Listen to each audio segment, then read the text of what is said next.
Za hodinu pojede vlak, jo. Za 30 minut pro tebe přijdu a půjdeme nahoru a budeme pouštět čoupátka, jo. Položíme most. No, mostem položíme most, jo? Jo. 30 minut sedět, nikam neběhat. Jasný? Jasný. Tak jo. Tak čau.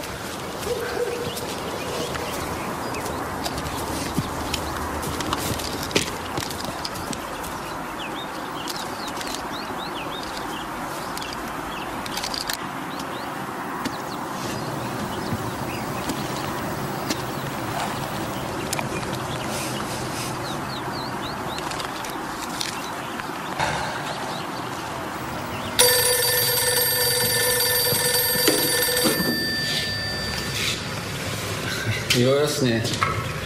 Už ho vidím, že tvůj samovar. Jo. Ahoj.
Láďo!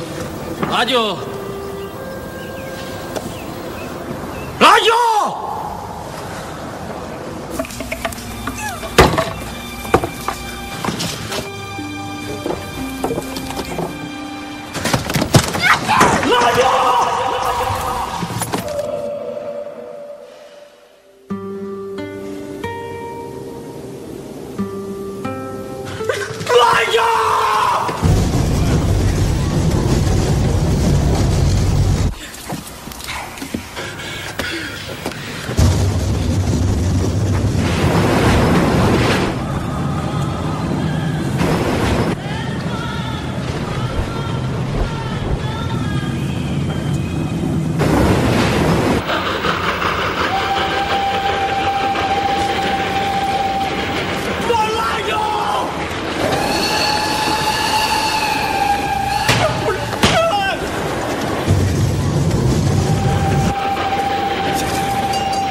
Radina, musíte jít na zimu. Si vezmeme horkou čokoládu.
자, 이번 시간은요, 로마서 세 번째 시간인데요.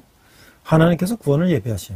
로마서 3장 21절에서 5장 21절까지 성자 예수님에 대한 우리가 그 부분을 사도 바울의 교리적인 부분에 지난 우리가 첫 번째로 성부 하나님의 진노하심, 하나님께서 구원을 예비하신 성자 예수님에 관한 말씀을 나누고자 합니다. 자, 본문은 로마서 5장 8절 한 절인데요. 자막을 보고 한글과 영어로 듣도록 하겠습니다. 우리가 아직 죄인 되었을 때에 그리스도께서 우리를 위하여 죽으심으로 하나님께서 우리에 대한 자기의 사랑을 확증하셨느니라. 자, Romans chapter 5 verse 8. But God demonstrates His own love for us in this: while we were still sinners, Christ died for us. 이렇게 되어 있어요. 우리가 성자 예수님에 대해서는 그리스도를 믿는 믿음에 의한 칭의다. 칭의. 3장 20절 3장 31절인데요. 하나님의 의가 나타났다. 그 3장 21절 26절인데 믿음으로 얻게 되는 애.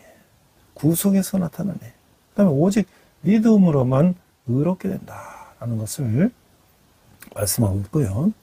두 번째는 구약성에서 칭의가 나오는데요. 이제 믿음으로 의롭다 함을 얻은 아브라함이 나오고, 의로워서 여기심 얻은 사람들의 복이 나오고, 또 이방인의 복이 나오는 거예요. 그 다음에 이제 칭의에 따른 복은 무엇인지 죄와 사망을 이기는 말씀이 이어지고 있어요. 자, 그럼 우리가 먼저 그리스도를 믿는 믿음에 의한 칭의는 무엇인가? 하나님의 의가 나타났다. 3장 21절 26절 보니까 이전은 율법에 하나님의 의가 나타났으니 율법과 선지자들에게 증거를 받은 것이라. 곧 예수 그리스도를 믿음으로 말미암아 모든 믿는 자에게 미치는 하나님의 의인이 차별이 없느니라. 그러니까 로마서 3장 21절에 이제는 이라는 말은 우리 인류의 무서운 상황으로부터 우리의 구원을 위해서 하나님이 예비해 두신 것으로 돌리지 않는 그 의미죠. 21절과 22절은 로마서의 주요 신학적 설명의 두 번째 부분을 소개하면서 동시에 이 서신의 주제를 다시 말하고 있어요. 자, 하나님의 진노가 있는데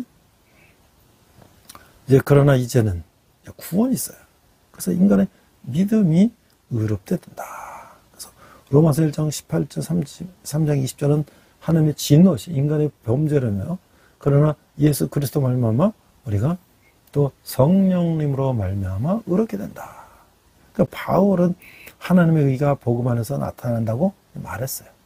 이제 로마서 3장 21절 32절에서는 복음이 하나님의 의의 두 가지 측면을 어떻게 나타내고 있는가를 보여주고 있는 것이죠.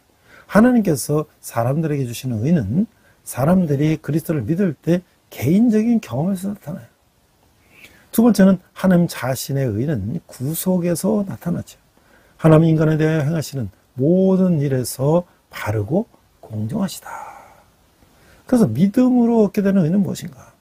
로마서 1장 18절 32절에서 우리는 바울이 하나님의 의의 보편적인 필요성을 어떻게 증명했는지를 우리가 보았어요. 그러면 죄악 지은 사람들을 보응의 원리로 내버려 두사 썩어지게 두셨다는 거예요. 우상 숭배자들은 이방인들로부터 깨우침을 얻은 유대인까지 모두 죄인이며 하나님의 정죄 아래 있다고 했던 것이죠. 바울은 우리의 어두운 모습을 그리고 있지만 그것은 바로 우리의 모습이죠. 사람들은 복음의 필요성을 깨달은 뒤 비로소 복음을 귀히 여길 것이라고들 하죠. 죄의 심각함을 깨닫게 될 때 사람들은 구세주를 찾는 것이 분명하죠. 그래서 3장 21절 22절에서 이제는 율법 아래 외에 하나님의 한 의가 나타났으니 율법과 선지자들에게 증거를 받은 것이라. 곧 예수 그리스도를 믿음으로 말미암아 모든 믿는 자들에게 미치는 하나님의 의인이 차별이 없느니라. 바울은 의롭게 되기 위해서 율법에 의존하는 것과 믿음에 의존하는 것을 비교하고 있어요. 하나님의 의가 나타났다고 바울은 말하죠. 이런 말 자체가 죄의 어두운 모습에 빛을 비춰주는 것은 아니라는 거예요. 바울은 율법 외에 또는 율법과 별도로라는 말을 덧붙이고 있는데 이제 빗줄기와 희망이 나타나죠. 하나님은 거룩된 하나님의 계명 가운데서 나타났지만 어느 누구도 그것을 지킬 수는 없는 것이죠.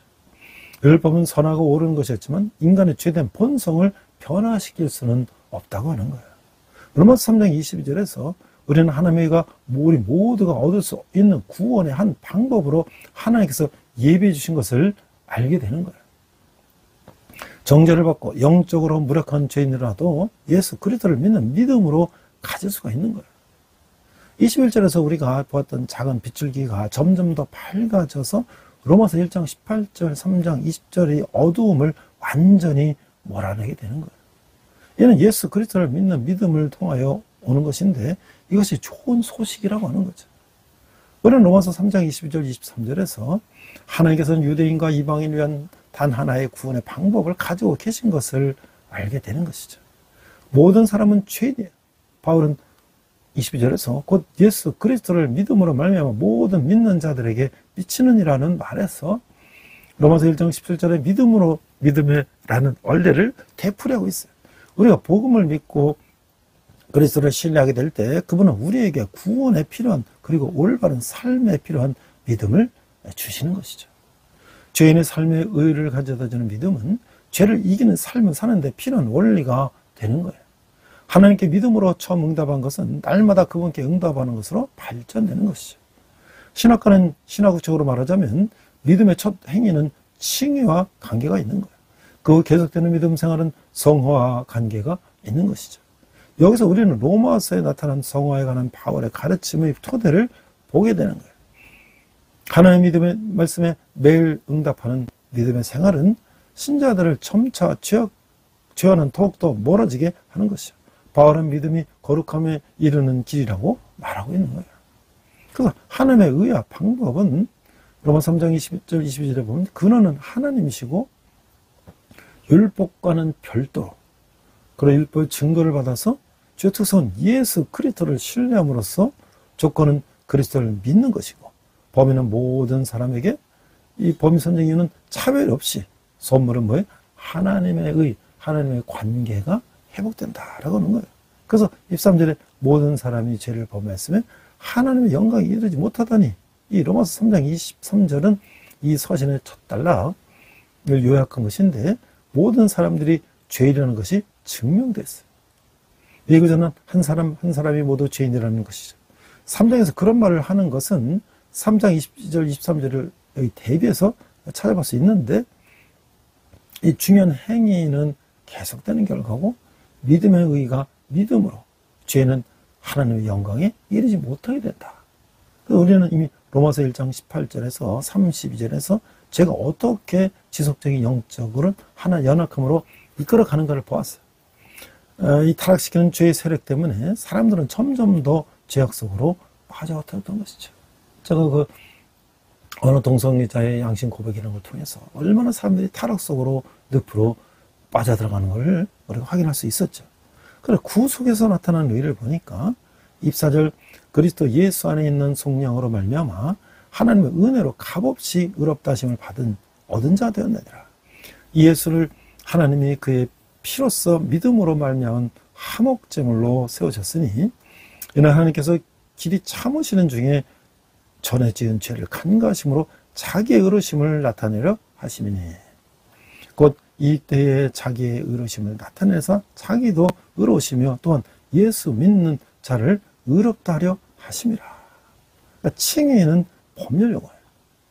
그래서 딜레마가 있는데 첫 번째 딜레마는 우리 문제는 우리 모두 하나님의 법을 범했다는 거예요. 그 딜레마 두 번째 딜레마는 하나님께서 거룩하심으로 죄를 정죄하시고 죄를 심판하셔야 돼요. 근데 세 번째 딜레마는 하나님의 공의는 우리의 죽음을 요구했어요. 죄를 지면 율법에 모두 사망이죠. 근데 네 번째 딜레마는 그러나 사람은 그들의 용서를 요구했어요. 하나님이 참 어떻게 해야 될지 하나님께서 이 딜레마를 어떻게 해결하셨을까요? 우리는 가끔 지금 신약성경 전체에서 가장 중요한 신학적인 구절들 가운데 하나인 로마서 3장 24절 26절에 이제 이루어져 있어요. 먼저 하나님의 칭의는 인간의 행위에 조금 더 근거를 두지 않는다고 강조하고 있어요. 칭의는 완전히 값없이 주는 선물인데 하나님께서 죄인을 의롭다고 하시는 이유는 하나님께서 그들을 사랑하시기 때문이다. 마지막 때에 가서 하나님께서 의롭다고 선언하시는 것이 아니라 사람이 영적인 생활을 시작할 때 의롭다고 선언하시는 거예요. 그러므로 사람의 의와 의 근원은 사람이 노력을 이루어주는 어떤 것도 알 수 없죠. 그것은 하나님의 은혜인 것이죠. 그러므로 자신이 구세주를 믿는 그 순간 하나님께서 그 사람을 의롭다고 선언하신 것을 이해하는 것이 중요하다는 거예요. 로마서 3장 24절 25절의 두 단어가 하나님께서 죄의 문제를 어떻게 해결하시는가를 설명해 주셨어요. 그 바로 구속, 리뎀션, 구속이라는 게 어레스트, 체포하는 게 아니라 값을 치르고 대신 죄를 이제 용서해 주는 거예요. 그래서 바로 화목제물, 프로피테이션, 이 하나님께 죄를 졌을 때 이 유대인들은 짐승을 잡아서 내가 죽어야 되는데 나를 대신해서 하나님께 화목, 용서를 비는 그런 화목을 비는 제물로 드렸다는 거죠. 그래서 구속이라는 이 리뎀션이라는 용어는 노예 시장에서 사용하는 용어예요. 구속이란 노예를 사서 속박에서 풀어주고 자유롭게 해주는 행위라는 것이죠. 화목제물이라는 단어는 이미 저지른 잘못에 대해 덮음의 의미와 달램 혹은 만족의 의미가 있는 것이죠. 공의는 사람에게 사형 선고를 내릴 것을 요구하죠. 그러나 하나님은 자신이 우리의 형벌을 대신 받아서 공의를 만족시켰던 것이죠. 성자 하나님께서 우리를 대신해서 죽으셨어요. 그의 의가 그를 주로 영접하는 모든 사람들의 빚을 청산해 주셨어요. 화목제물이란 말은 구약성경의 희생제사 그리고 특별히 정막의 지성소에 있는 언약궤를 덮고 있는 속죄소를 상기시켜 주는 거예요. 이 단어는 히브리서에서는 속죄소로 번역되어 있는데 히브리서는 속죄소에서 일어난 일이 어떻게 우리가 예수 그리스도의 죽음으로 인하여 하나님과 만나고 하나님의 자비를 받을 수 있게 되는지를 묘사한 것이죠.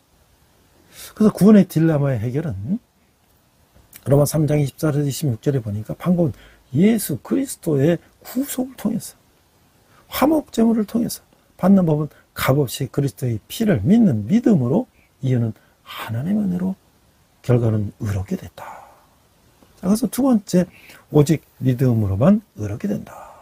3장 20절 31절인데 로마서 3장 20절에서 31절에서는 바울이 로마서에서 이제까지 설명한 모든 것들의 논리적인 결론에 이르게 되는 거예요. 3장 27절 그런즉 자랑할 때가 어디냐? 있을 수가 없느니라. 무슨 법으로냐? 행위로냐? 아니라 오직 믿음이 법이로니라. 그러므로 사람이 의롭다 하심을 얻는 것은 율법의 행위에 있지 않고 믿음으로 되는 줄 너희가 인정하노라. 하나님 답은 유대인의 하나님이시냐? 또한 이방인의 하나님 아니시냐? 진실로 이방인의 하나님도 되시느니라. 30절 할례자도 믿음으로 말미암아 또한 무할례자 믿음으로 말미암아 의롭다 하실 하나님은 한 분이시니 그러나 우리가 믿음으로 말미암아 율법을 파괴하느냐? 그럴 수 없느니라. 도리어 율법을 굳게 세우느니라. 그래서 이제 구약에서의 칭의가 나오는데요. 4장 1절에서 25절 보면 믿음으로 의롭다함을 얻은 아브라함을 얘기하고 있어요. 그러니까 우리가 어떤 행위로 구원을 얻는 것이 아니라 의롭다함을 하나님과 관계가 회복되는 것이 아니라 오직 믿음이라는 것을 구약시대에 벌써 아브라함이 그 본을 보였다는 거예요. 바울은 유대민족의 조상인 아브라함을 지적하여서 그의 행위가 아니라 믿음에 의해서 의롭다 했다는 것을 보여주고 있어요. 그 아브라함의 믿음과 그로 발명한 언약을 보니까 1절 그런 적 육식으로 우리 조상인 아브라함이 무엇을 얻었다 하래요. 만일 아브라함이 행위로서 의롭다 하심을 받았으면 잘할 것이 있으려니와 하나님 앞에서는 없느니라. 성경이 무엇을 말하느냐? 아브라함 믿음에 하나님을 믿음에 그것이 그에게 의로 여겨진 바 되었느니라. 일하는 자에게는 그 삭시 은혜로 여겨지지 아니하고 보수로 여겨지거니와 이를 아니할지라도 경건하지 않은 자는 의롭다 하시는 이를 믿는 자에게는 그의 믿음을 의로 여기시나니. 그래서 의로 여기심을 받은 사람의 복이다. 4장 6절에서 8절을 보니까 죄를 인정하지 않는다는 것은 의롭다고 여기는 것과 같다는 거예요. 하나님은 그리스도를 믿는 죄인을 마치 그가 죄를 범하지 않은 것처럼 대하시는 거예요. 일할 것이 없이 하나님께서 여기심을 받는 사람의 복에 대하여 다윗이 말한 바 불법이 사함을 받고 죄가 가려짐을 받는 사람들은 복이 있고 주께서 그 죄를 인정하지 아니할 사람은 복이 있다 함과 같으니라. 그래서 이방인의 의가 나타나게 되는데요. 아브라함 할례를 받기 전에 의롭다함을 얻었어요. 그러므로 그는 동일한 믿음을 가진 모든 무할례자들, 그 이방인들의 영적인 조상이 되었어요. 그러고 그는 할례를 받았기 때문에 그 믿었던 방법으로 믿는 모든 할례자들, 유대인의 영적인 조상이 되어가죠. 그러면 할례를 받았든가 받지 않았든가는 칭에 관한 한 중요하지 않다는 거야. 이 아브라함은 할례라고 하는 유대인의 선민의식을 나타내는 할례라는 것이 있기 전에 의롭다 칭을 받은 거예요. 그러니까 모든 민족의 조상이 됐고요. 영적인 조상이 됐고요. 또 할례를 받고 났기 때문에 그 후에는 유대인이 또 조상된다는 거죠. 로마서 4장 22절 25절에서 그러므로 그것이 그에게 의로 여겨졌느니라. 그에게 의로 여겨졌다 기록된 것은 아브라함만이 한 것이 아니요 의로 여기심을 받을 우리도 위함이니 곧 예수 우리 주를 죽은 자 가운데서 살리신 이를 믿는 자니라. 예수는 우리가 범죄한 것 때문에 내줌이 되고 또한 우리를 의롭다 하시기 위하여 살아나셨느니라. 바울은 아브라함의 믿음의 본을 예수 그리스도와 우리의 관계에서 적용시키고 있어요. 아브라함의 믿음이 그를 이렇게 여기게 해주었어요. 20절 25절은 하나님 믿는 우리의 믿음이 반드시 담고 있어야 할 세 가지를 보여주고 있어요. 첫 번째 뭐냐면 예수님을 우리의 주님으로 받아들여야 된다. 두 번째는 하나님께서 예수님을 보내시어 우리 죄 때문에 십자가에 못 박히게 하셨다는 것을 믿는다. 세 번째는 하나님께서 예수님 안에서 우리에게 새 생명, 의로운 삶과 하나님과의 바른 관계를 주시기 위해서 그분을 살리셨음을 믿는다. 자, 그래서 칭했다는 복이 있는데 5장 1절에 11절을 보니까 바울은 하나님의 의의 방법을 입증했어요. 로마서 세 번째 주요 단락에서 3장 21절, 5장 21절에서 바울은 이 방법이 믿음이라는 것을 보여줬어요. 그러므로 5-1절에서 그러므로라는 말은 이미 말한 모든 것을 다시 시작하는 것이며 또한 뒤에 말할 내용을 미리 지적하고 있어요. 일반적으로 그러므로라는 말은 이미 말한 모든 것을 다시 지적하는 것이며 또한 뒤에 말할 내용을 미리 지적하는 것이죠. 여기서 이 단어는 앞장에서 설명한 칭에 대한 교리를 다시 지적하며 칭의 복을 미리 설명하고 있는 거예요. 그래서 교리는 칭이고 그러므로 이 칭의로 복을 얻게 된다. 적용을 얘기하고 있는 거죠. 바울은 여기서 믿음으로 하나님과 관계를 맺는다는 것을 증명했어요. 그러므로 우리가 믿음으로 의롭다 하심을 받았으니 2절에서 바울은 믿음으로 얻은 이런 관계는 하나님의 은혜 안에서 있다고 말하고 있는 것이죠. 의로 여김을 받은 자에게 주어지는 복이 있어요. 그것들 가운데 세 가지가 여러분 앞에서 있는 9절에 언급되어 있어요. 그것은 화평과 즐거움과 소망이죠. 많은 그리스도인들이 의롭다 여김을 받고 하나님의 은혜 가운데 서게 되었으나 그들에게 평강, 기쁨, 소망은 없어요. 왜 그렇죠? 칭에 따른 복들은 그것들이 바로 우리에게 속해 있다 하더라도 자동적인 것은 아니라는 거예요. 하나님의 은혜로 우리를 위하여 예비된 복들을 우리의 믿음이 요구해야 한다는 것이죠. 우리가 필요한 모든 화평과 즐거움과 소망으로 향한 문은 열려 있어요. 그래서 그렇게 믿고 그것들을 요구해야 한다는 것이죠. 로마서 5장 1절 3절에서 다른 번역들을 보면 칭에 따른 복을 우리의 것으로 만들기 위한 우리의 책임을 부각시키고 있어요. 로마서 5장 1절에 보니까 그러므로 우리가 믿음으로 의롭다 하심을 받았으니 우리 주 예수 그리스도로 말미암아 하나님과 화평을 누리자. 또한 그런 말미암아 우리가 믿음으로 소에 쓴 이 은혜에 들어감을 얻었으며 하나님의 영광을 바라고 즐거워하느니라. 다만 이뿐 아니라 우리가 환난 중에도 즐거워하나니 이는 환난은 인내를. 이렇게 로마서 5장 1절에서 3절은 위치는요, 우리가 믿음으로 의롭다함을 얻었다. 우리는 하나님의 은혜 가운데 서 있다. 가능성은 믿는 사람들이 한 세 가지 호소가 있는데, 하나님과 계속 화평을 누리자. 두 번째, 우리가 누리게 될 하나님의 영광의 소망 가운데 즐거워하자. 그 다음에 환난 중에 즐거워하자. 이런 얘기예요. 여기서 중심 진리는 칭에 따른 복이 자동적으로 주어지는 것이 아니라는 것이죠. 그 복을 자신의 것으로 하기 위해서는 믿어야 한다는 거예요. 하나님과 함께하는 이 놀라운 화평은 방해를 받을 수가 있어요. 사단이 공격을 가하고 거짓말을 하여 그것들을 방해할 수가 있죠. 하나님께서 죄를 용서해 주셨다는 것을 믿지 않는 데서 오는 죄의식이 그것을 방해할 수가 있어요. 매일매일의 육적인 싸움이 그것을 방해할 수가 있어요. 모든 그리스도인들이 경험하는 삶에 대한 염려와 걱정으로 인해 기쁨을 잃을 수도 있어요. 희망은 실현 가운데서 점차 희미해질 수 있는 것이죠. 화평과 기쁨과 소망은 그리스도인들의 삶에 고정되어 있는 불변의 것은 아닌 것이죠. 그것들은 활기차며 생명 있는 믿음을 요구하고 있어요. 갈등과 실현과 사단의 공격들이 다가오면 우리가 곤경에 처 있을 때 은혜를 베푸시고 도움을 주시는 하나님을 믿음의 눈으로 바라봐야 한다는 것이죠. 그래서 로마서 5장 1절 11절에서 바울은 로마의 그리스도인들이 반대와 갈등에 부딪혔을 때 그들을 도울 원리를 제시해주고 있는 것이죠. 환난은 인격의 인내와 연단을 쌓게 해줄 것이며 3절 4절 말씀에 그 인내와 연단이 소망을 갖도록 고매해 줄 것이다. 3절 보니까 다만 이뿐 아니라 우리가 환난 중에도 즐거워하나니 이는 환난의 인내를, 인내는 연단을, 연단은 소망을 이루는 줄 아미로다. 신약 성경에서 사용되고 있는 소망이라는 말은 장래에 대한 불확실한 것을 의미하는 것이 아니에요. 그 반대로 그것은 하나님께서 약속하신 것을 성취하실 것이라는 완전한 확신을 나타내는 자세이다. 이것은 바울이 8장에서 사용한 것과 유사한 주장이에요. 그 구절에서 바울은 로마서 8장 28절에서 우리가 알거니와 하나님을 사랑하는 자 곧 그의 뜻대로 부르심을 입은 자들에게는 모든 것이 합력하여 선을 이루니라 라고 말하고 있는 것이죠. 바울은 또 8장에서 만일 하나님이 우리를 위하여 하시면 누가 우리를 대적하리요 라고 말하고 있어요.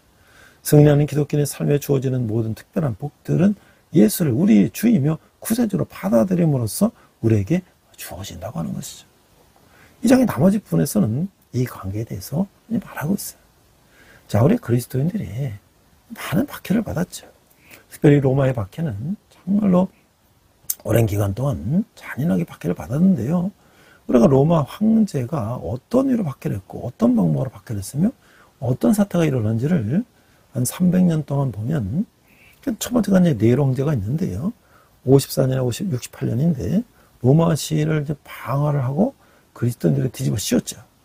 자기 생일날 이 촛불 대신 화형에 처했어요. 그러니까 베드로와 바울이 숨겼죠. 도미티아누스는 81, 96년인데 국내에 따로 국가를 세운다고 재산을 몰수하고 살해하며 이 로마의 기독교인들이 이제 카타콤 지하 공동 묘지로 숨어들게 됐죠. 트라이누스는 97년에 117년인데 비밀 결사를 조직하고 사회성을 부조한다고 황제상 숭배를 강요하면서 초대교회 어부인 이그나티우스가 맹수에게 이제 물려 숭배하는 일이 벌어지죠. 히데라누스는 117년에서 138년인데 그리스도인을 칭호해서 기독교인들을 죄인 취급하고 국경일에 이 헌물로 바쳤어요. 이 기독교인들을. 그 성묘의 여신단을 세우고 호결원자라가 나왔어요. 자, 마르크스 아우렐리스는 질병 흉년으로 복음을 경시하고 고문과 리온교회, 베알교회에 심한 핍박을 가했어요. 유스티나스와 폴리캅이 순교했죠. septimus 세베루스는 포강 부도하고 입교 금지 칙령을 내렸으며 이레네스나 오리겐이 순교했다. 막시메누스는 지진 사고로 또 유형을 보냈고 두 감독이 금강 노예로 갔어요. 니키오스는 기독교 때문에 가난하고 쇠락해진다고 재산을 몰수하고 악행을 했어요. 그래서 키프레노스가 도피하게 되고 바랄리아노스는 병과 흉년은 신이 노안가닥이라고 하면서 재산을 몰수하고 예배를 금지시켰어요.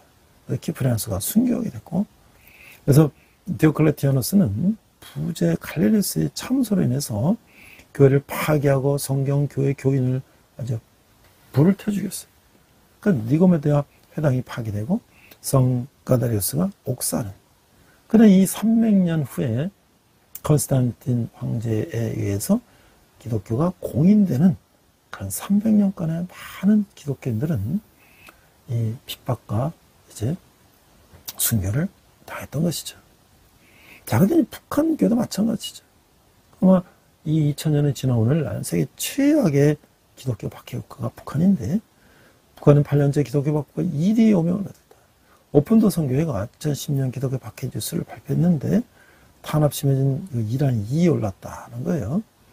그 오픈도 선교 발견 2010년 기독교 박해 뉴스에 따라 모든 종교 활동을 금지하는 북한이 최고의 박해국가로 꼽혔습니다.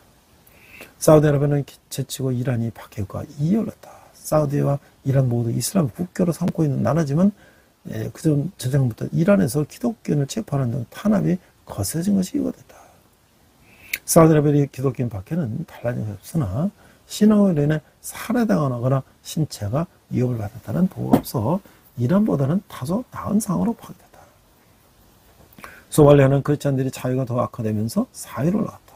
소말리아에서는 지난 4월 국회에서 만장을 치러 이슬람법을 제정해 통과시켰으며 크리스찬들이 정부와 이슬람 민병대 감시를 받는 등 신앙활동에 상당한 어려움을 겪고 있었다. 소수불가한 소말리아 크리스찬들은 극도로 위험한 여건 속에서도 비밀리에 신앙을 지켜가고 있는 것으로 알려지고 있다.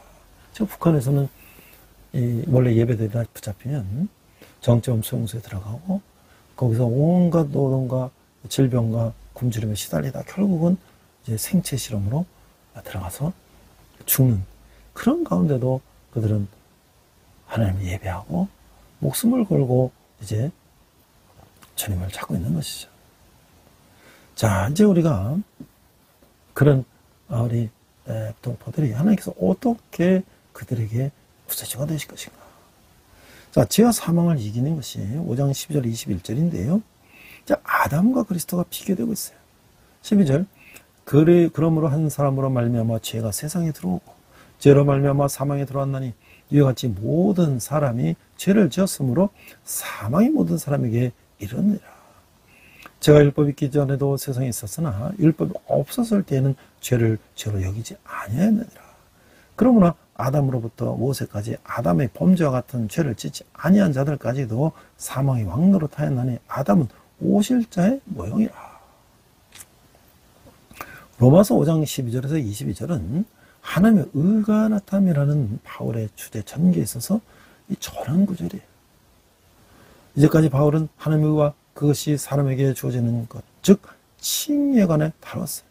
바울은 이제 그 주제의 다른 면, 즉 일상생활에서의 그리스도인들의 행동을 보다 더 향상하도록 하는 하나님의 의, 즉 성화에 눈을 돌리고 있는 거예요.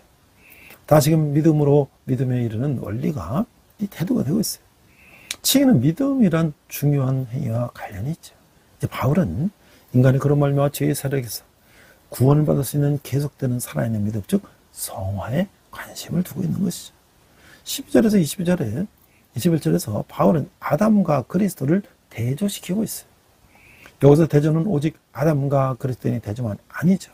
여기서 초점이 되는 것은 그리스도인들이 아담과 맺고 있는, 그리고 그리스도와 맺고 있는 두 가지 관계 혹은 결속드린 거예요.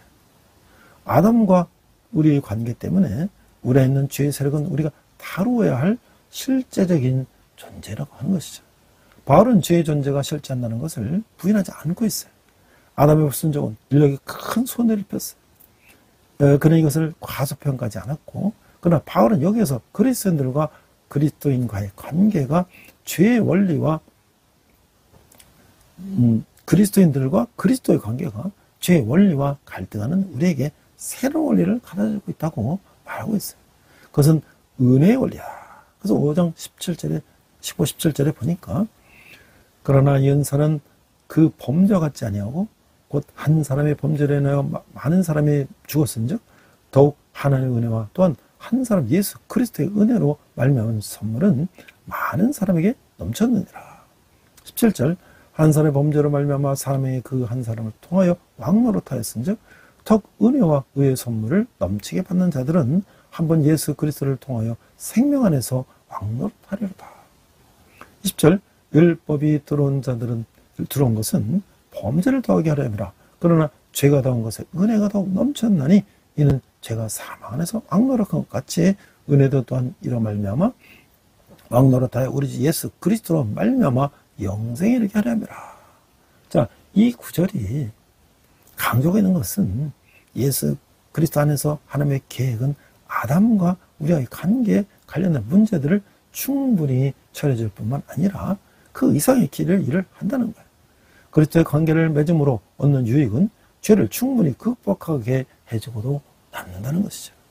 은혜나 하나님의 은혜라는 말이 언급되어 있는 구절들을 우리가 다시 읽어보면 좋겠죠. 여기서 그리스도와 아담의 비교는 죄에 대한 은혜의 승리를 보여주고 있어요. 이것이 이 구절에서 강조되는 점이죠. 이것은 로마인들에 대한 바울의 격려인 것이죠. 즉 그들이 있는 자리가 승리의 자리라는 것이, 바울은 죄가 더해진 곳에 은혜가 더해진다고 말했어요. 그래서 로마서 12장 21절과 고린도전서 5장 15절, 22절, 45절, 49절에 바울은 아담과 그리스도를 병행시키고 있어요. 자, 아담과의 관계, 죄의 원리는요, 죄가 12절, 죄가 세상에 들어오고 죄로 말미암아 사망에 들어오고 인간을 대표하는 아담의 범죄함으로 이르는 모든 사람이 죄를 지었고 사망이 모두에게 이르렀고, 15절 한 사람, 이 아담의 범죄로 인하여 많은 사람이 죽었고, 16절 심판의 정죄는 아담의 행위의 결과였는데 바로 유죄 판결이고 아담의 행위를 통하여 사망이 온 인류를 지배했고, 18절 한 범죄로 모든 사람이 정죄받았고, 19절 한 사람이 불순종으로 많은 사람이 죄인이 되었고, 20절 범죄를 더하게 하려고 율법이 왔어요. 그래서 죄가 사망해서 왕노릇했어요. 그런데 예수 그리스도 말미암아 이제 은혜의 원리가 왔어요. 15절 더욱 하나님의 은혜와 한 사람의 예수 그리스도의 은혜로 말미암은 선물이 많은 사람이 넘쳤다. 많은 사람에도 불구하고 값없는 은사로 의롭다 하심에 이르렀다. 17절 더욱 은혜와 의의 선물을 넘치게 받는 자들이 한번 예수 그리스도로 말미암아 생명 안에서 왕노릇할 것이다. 18절 의한 행동으로 말미암아 많은 사람이 의롭다 하심을 받아 생명에 이르렀다. 19절 한 사람이 순종하심으로 많은 사람이 의인이 될 것이다. 20절 은혜가 더욱 넘쳤다. 21절 은혜가 의로 말미암아 왕노릇하여 우리 주 예수 그리스도를 말미암아 영생에 이르게 한다. 자, 이 두 구절들은 아담의 죄를 범했을 때 인류를 대표하고 있다는 생각을 증언하고 있어요. 아담과의 관계는 필연적인 연대이죠. 선택이 한 것이 아니라 선천적인 것이죠. 그러나 그리스도와의 관계는 사람이 그리스도의 구속의 역사를 믿음으로 응답하는 것에 따라 이루어지는 잠재적인 연대라고 하는 거예요. 우리 다음 주는 이제 이 성화에 대해서 나눈 거예요. 로마서 7장 22절 25절 보면 내 속사람으로는 하나의 법을 즐거워하되 내 지체 속에서 한 다른 법이 내 마음의 법과 싸워 내 지체 속에 있는 주의 법으로 나를 사로잡는 것을 버린도다. 오라 나는 공고한 사람이로다. 이 사망의 몸에서 누가 나를 건져내리라. 우리 주 예수 그리스도를 말미암아 하나님께서 감사하리로다. 그런즉 내 자신이 마음으로는 하나님의 법을 육신으로는 죄의 법을 섬기더라 라고 사도 바울은 고백하고 있어요. 그래서 결국 로마서 8장 11절에서 이 성령을 소개하고 있어요. 8장 11절에 보니까 예수를 죽은 자 가운데서 살리시는 영이 너희 안에 거하시니라. 그리스도 예수를 죽은 자 가운데서 살리시니까 너희 안에 거하시는 그의 영으로 말미암아 너희 죽을 몸도 살리시리라. 우리는 이제 성부 하나님에 대해서 우리가 지난주에 우리 인간이 죄를 짓고 우리가 죄악 가운데 있을 때 남자가 남자로 하고 여자가 여자로 하고 그 2000년 전에도 그런 동성애와 그런 것이 있었다는 거예요. 그런데 그것이 2000년 지난 지금도 이 땅에 그런 사람들이 있는 것이죠. 우리 하나님의 형상대로 인간을 지으셨는데 인간이 그런 범죄와 죄악 속에 이 탐욕과 이 범죄 속에 있기 때문에 그것을 그냥 내버려 두셨어요. 왜냐면 우리가 정말 하다 안 되면 우리가 포기하죠. 그래서 그들은 그 죄악을 짓고 그렇게 살고 있었어요. 그러나 하나님께서 이제 성부 하나님의 그 진노 후에 계속 그것을 그대로 보실 수가 없었어요. 그래서 결국 하나님께서 이제 그 인간의 그 타락된 죄악을 구원하기 위해서 예수님의 인간의 모습을 입고 이 땅에 오셨다고 하는 것이죠. 그것이 바로 예수 그리스도의 이 땅에 오심이죠. 예수 그리스도는 아담이 범죄함으로 인간의 죄악을 지고 살았는데 그 죄악을 예수 그리스도께서 두 번째 아담으로 오셔서 십자가에 돌아가심으로 우리 죄를 구원하셨다고 하는 것이죠. 그럼 우리가 성부 하나님과 성자 예수님을 알았는데 그럼 예수를 믿고 우리가 구원받고 하나님의 자녀가 되는 것으로 끝난 것이냐? 아니라는 것이죠. 우리가 이 구원받았지만 성화되어가는 과정, 예수 그리스도의 장성한 분량이 이르기까지 성화되는 과정 속에서는 많은 어려움이 있다는 것이죠. 그때 누가 함께 하시냐? 성령님이 함께 하셔야 많이 우리가 믿음의 성장될 수 있고 영화, 거룩한 우리가 천국에서 예능생과 영원히 함께 사는 그 영화의 단계까지 갈 수가 있다고 하는 것이죠. 그러니까 다음 주에는 우리가 이 성령에 대해서 우리가 나눌 것입니다. 앞에서 제가 영상을 우리가 하나 소개했는데요. 많은 사람들이 그 영상을 많이 봤을 것입니다. 어떤 이제 영무원 간수가 있는데요. 영무원이 있는데 그 기차가 나오면 이 다리를 내리고 영도다리처럼 옛날에 그랬던 거죠. 그 다음에 기차가 지나면 다리를 열고 운하에 이제 배가 지나가는 그런 것이에요. 근데 아버지는 늘 거기서 이제 이렇게 운하를 그 다리를 지키고 있는데 아들이 거기서 맨날 노는 거죠. 낚시도 하고 아부하는 거죠. 어느 날 이 기차가 오는데 이 배가 지나고 있으니까 기차가 스톱하라고 빨간불이 있는데 그 기관사가 못 본 거예요. 계속 달려오는 거예요. 그런데 이제 배는 지나가고 다리는 안 내렸는데 기차가 계속 달리면 어떻게 될까요? 빨리 이건 다리를 내려야 될 거 아니에요. 근데 아빠는 지금 뭘 하다가 그걸 못 보고 있는데 아들이 지금 낚시하다가 그걸 봤어요. 빨간불인데 기차가 계속 달려오네? 이거 큰일 났네? 아빠를 불러도 아빠가 대답을 안 하니까 그 꼬마가 아마 아빠가 그 비상 레버를 올려서 다리를 급히 내리는 그거를 봤으니까 자기가 이제 거기 내리려고 이제 그걸 돌리고 있었죠. 근데 조그만 꼬마가 그 엎드려 수그리다가 그대로 빠져들어간 거예요. 그런데 이제 기차는 달려오고 있죠. 그러나 아빠가 이때 상황을 알아차렸어요. 근데 아이는 그 안에 끼어 있는데 기차는 달려오고 있죠. 근데 만약에 다리를 빨리 안 내리면 기차가 탈선하고 많은 사람이 죽게 되고 사고가 나는데 그렇다고 해서 아이를 구할 수는 없는, 아이를 구하러 갔다 오면 시간이 늦으니까 아이가 낀 거 알면서도 아빠는 눈물을 흘리면서 레버를 돌리고 있는 거예요. 그래서 기차는 달려가고 있는데 기차 안에 사람도 어때요? 아무도 지금 바깥에서 그런 영만 아빠와 아이가 그런 관계에 있는지 그런 상황이 있는지 저는 모르죠. 그들은 그냥 여행하고 즐기고 그러면서 지나가는 거예요. 결국 어떻게 됐습니까? 기차는 무사히 지나갔지만 그 아이는 그 안에 껴서 죽었던 것이죠. 아빠는 그 아이를 안고 울고 울부짖고 기차 왜 기관사는 왜 성지 신호도 지키지 않고 왜 와서 왜 아이를 이렇게 죽게 만드는가 울고 불고 아버지는 하지만 그때 로마서 5장 8절 자막이 나오죠.